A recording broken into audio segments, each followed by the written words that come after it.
Hey, what's going on, everybody? Welcome to the Former Nice Guys podcast. Before we get started, I want to let you know that you can support the show by going over to jkramergraphics.com and picking up an item. We also do discounts for group orders. So if you're looking, your unit, your business, whatever is looking to do a large purchase, reach out and I'll send you a discount code.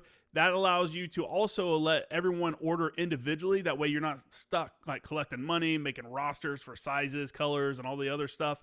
You know, that's the worst part about it. I remember doing it when I was in. Also, we offer free shipping on orders of $75 or more. And as always, if you're looking for a custom design for your unit, then reach out and we can facilitate that as well. So again, support the show. Go over to jkramergraphics.com and let's get to it. You know, it was a tough transition because you go from an Apache that has hydraulic assist and has almost like an autopilot, you know, when you're flying, and it's a very stable platform, to a platform that was designed and developed in 1958 and is still flying today. And as far as I'm concerned, it's the greatest helicopter ever built on the planet. But there's no hydraulics in that helicopter. It's literally seat of the pants flying. Yeah. You kind of know what that, you know, the old guys are like, oh yeah, it's seat of the pants flying, because they didn't have that stick and rudder, you know, no hydraulics, no assist, no technology. Yeah. And, but the helicopter flies really, really different. It's not a forgiving aircraft, so it'll get away from you in the blink of an eye. But it is like driving a freaking Ferrari, man. It is a cool little helicopter.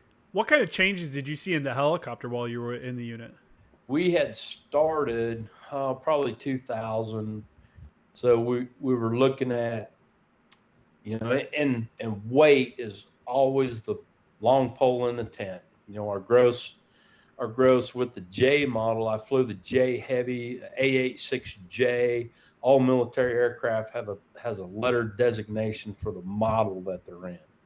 So like the AH-6A, that was the first Loach, that was the first Little Bird. Mm-hmm.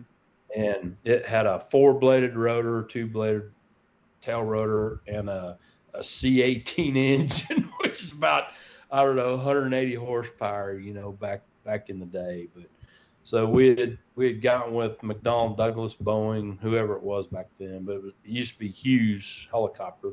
Mr. Hughes designed and developed the OH-6. So we started talking to them, looking at upgrading the rotor system, looked at upgrading the weapon systems. And me and us as old guys, we didn't want any of that glass cockpit. We wanted to flip it, you know, we wanted a master arm switch, and when it went up to arm, the guns would shoot. Mm-hmm. And we went through some growing pains with it because of the electronic. It was all glass, you know, glass up front, glass down on the panel. But man, it upped our gross weight, probably 300 or 400 pounds. So to us and to the ground force commander, we can carry more bullets. We can carry more gas, which gives them more time on station.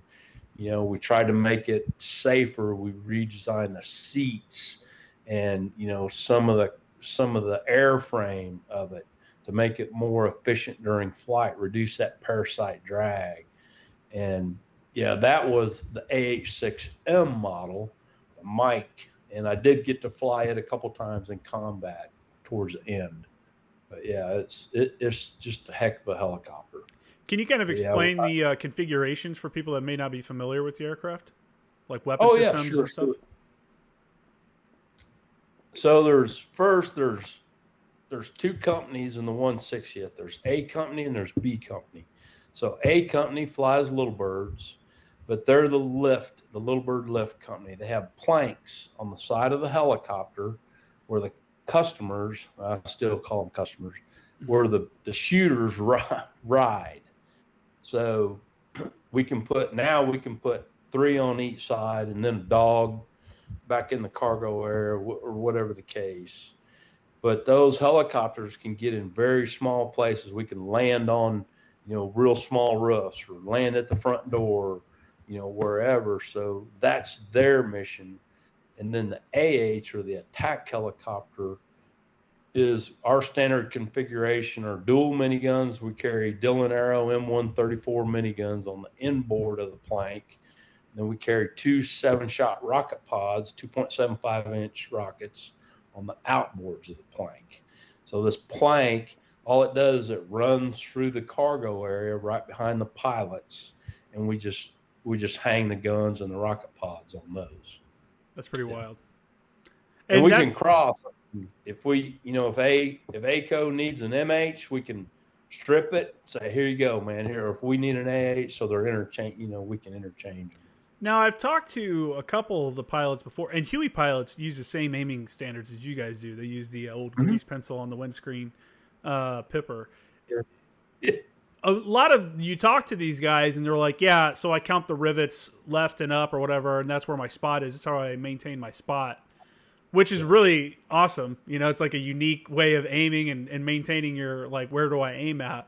But do you maintain that spot across all your aircraft? And if so, yes, sir. Then how are the guns zeroed? Are they just zeroed in one way and everybody learns how to shoot that gun? You know what I'm saying? Yes, that's a great question. But our armament personnel, so we had crew chiefs and then we have armament. We called them dogs, armament dogs, and that was lovingly. But they would use a gunner's quadrant and then a tape measure on every airframe. So they'd set the rocket pods and then they'd set the miniguns.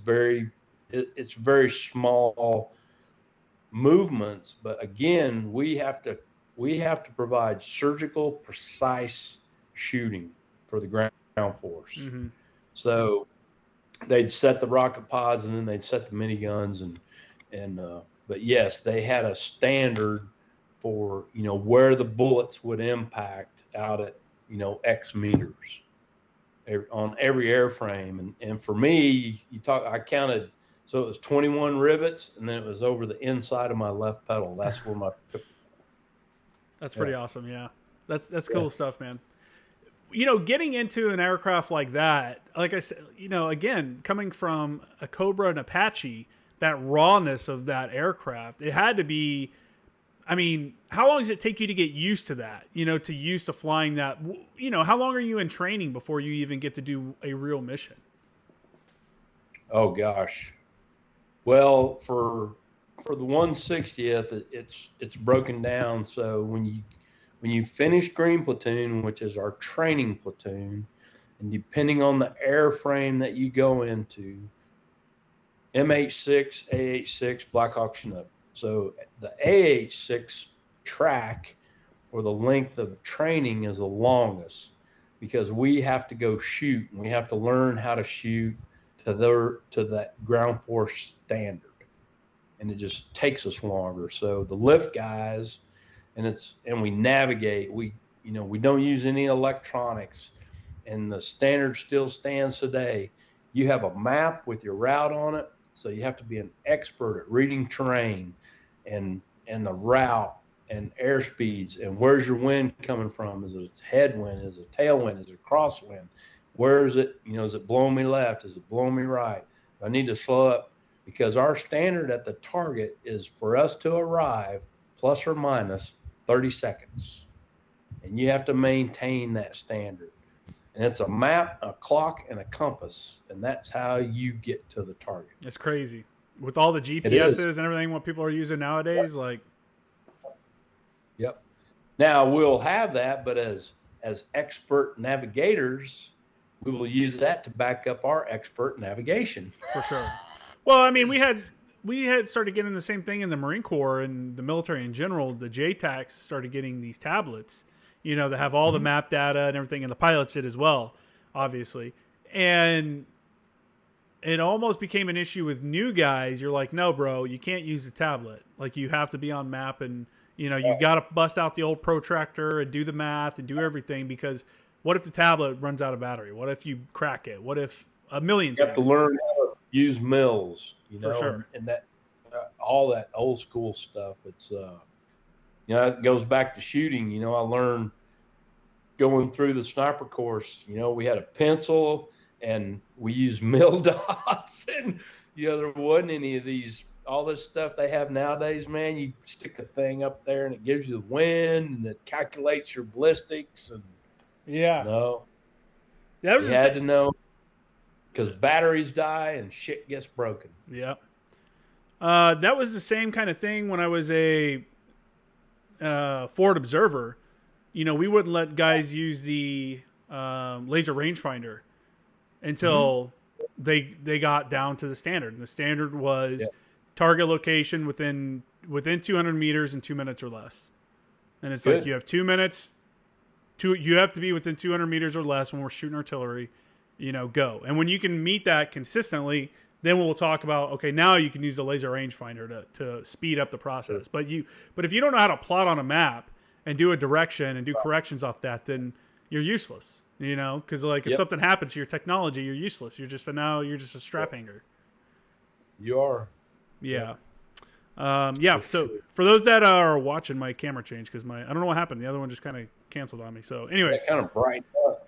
Well, yeah, I went from my actual like HD camera to my MacBook camera. So now I'm actually looking at my laptop. Yeah, that's weird. So you get to the unit, you get all this training, you're doing all these things, you're out shooting, you're becoming the best pilots that the Army can create. And then 9/11 happens, right? Yeah. And this is when what Chris Moyer and I were talking about in our episode was those first mission into Afghanistan, the longest air raid in the helo raid in the history, in world history, I think, actually. Yes, it was. So you got pulled out of the cockpit for that, though. You know, what was your feeling at the time?